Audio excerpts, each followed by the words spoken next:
মিষ্টি মিষ্টি সকাল বন্ধুরা, কেমন আছো বলো তোমরা? আমরা কিন্তু ভালো আছি। একটু হালকা ঠান্ডা লেগেছে।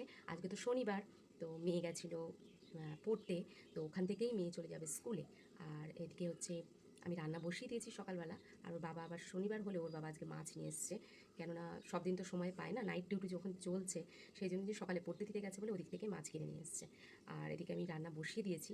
তো চলো তোমাদের সাথে দেখাই কী কী রান্না করছি। আর তার আগে মেয়ে তো 12:30টার সময় ছুটি হয়ে যাবে, এবার আসলেই তখন খেতে চাইবে, সেই জন্য আজকে একটু তাড়াতাড়ি রান্না বসিয়ে দিয়েছি। তো চলো তোমাদের দেখাই যে কী মাছ নিয়ে এসছে আর কী রান্না করবো আজকে। চলো, এই যে দেখো মাছ আমি লবণ হলুদ মাখিয়ে রেখে দিয়েছি।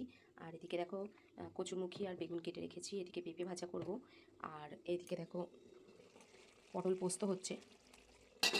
সকালে তো একবার চা খাওয়া হয়ে গেছে, এবার এখন টিফিন ওর বাবারটা করে চলে গেছে। তো চলো টিফিনটা করে নিই, আর আমি সকালবেলা কী খাই তোমাদের সাথে সেটা শেয়ার করবো। তো চলো, সকালবেলা দেখো আমি মিউসলি খাই।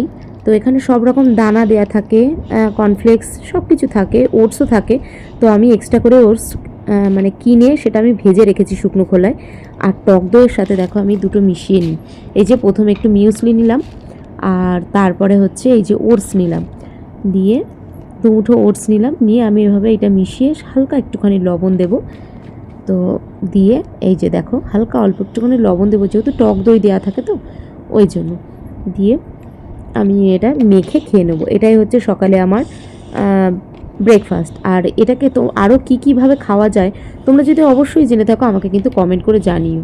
হ্যাঁ, আমি তো এইভাবেই খাই। এর মধ্যে অনেক কিছু দেওয়া যায়, ফ্রুটস দেওয়া যায়। তো আমি আর সকালে টাইম থাকে না বলে আমি সেইভাবেই খেয়ে নিই। তো ওর বাবাও এটা খেয়ে বেরিয়েছে, মেয়েকে পড়তে দিতে গেছে। আর আমিও এই দেখো নিয়ে বসে গেছি। ভালোই লাগে মোটামুটি, মানে খুব একটা খারাপ লাগে না, কিন্তু হেলদি। আর হচ্ছে সকালবেলা অনেকটা পেট ভরা থাকে এটা খেলে, তোমার জলের টান হয় অনেকটা, আর তুমি জল খেলেই পেট যেন আরও ভর্তি হয়ে যায়। ওই জন্য এটাই আমি সকালে ব্রেকফাস্টে খাই। তো তোমরা কিন্তু অবশ্যই বলো কে কীভাবে খাও আমাকে। তো দেখো এদিকে এবার আমি ভাত উপর দিয়ে দিয়েছি, ভাত তো আমার হয়ে গেছে। আর এদিকে দেখো রান্না করেছি হচ্ছে লাল শাক ভাজা, বাদাম আর পোস্ত দিয়ে।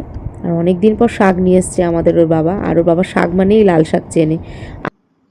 আর এদিকে দেখো হচ্ছে পেঁপে ভাজা, আর এদিকে মেয়ের জন্য ইলিশ মাছ একটুখানি তেল রেখে দিয়েছি, ওই দিয়ে খেয়ে নেবে।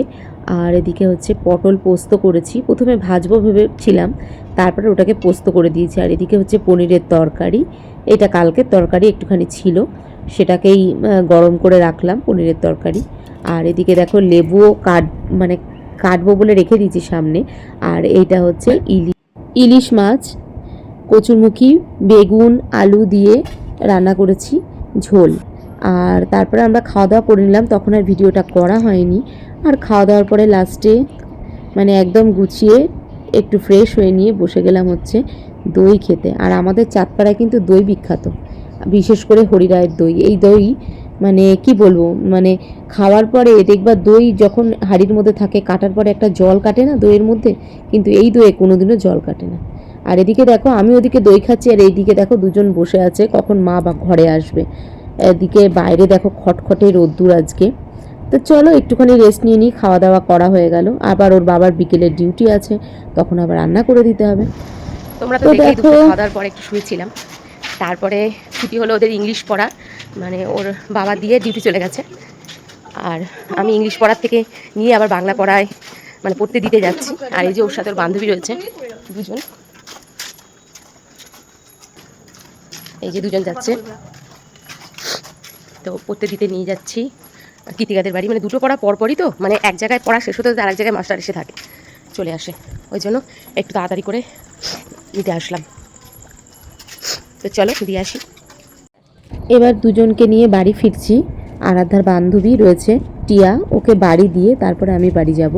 তো ওর বাড়ি হচ্ছে বাজারের মধ্যে, সেই জন্য হাঁটতে হাঁটতে যাচ্ছি ওকে বাজারের মধ্যে দিতে বাড়িতে।